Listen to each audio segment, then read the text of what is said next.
வைகுண்ட ஏகாதேசி விரதம் 2025 29/12/2025 தசமி இரவிலிருந்து விரதம் ஆரம்பம்.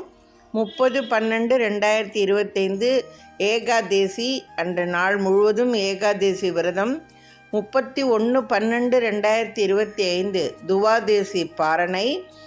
ஸ்ரீரங்கத்தில் சொர்க்கவாசல் திறப்பு 30/12/2025 அதிகாலை 4:30 5:45 வரைக்கும் சொர்க்கவாசல் திறக்குதுங்க.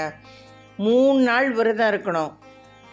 விரதம் கடைபிடிக்கிறவங்க 31/12/2025 துவாதேசி பாரணை அன்னைக்கு பெருமாளுக்கு படையெல்லாம் படைத்து தூப தீப ஆராதனையெல்லாம் காமிச்சு அவருக்கு அன்னம் பாலித்து நீங்களும் அன்னைக்கு அன்னம் சாப்பிட்டு உங்கள் விரதத்தை நீங்கள் முடிக்கலாங்க.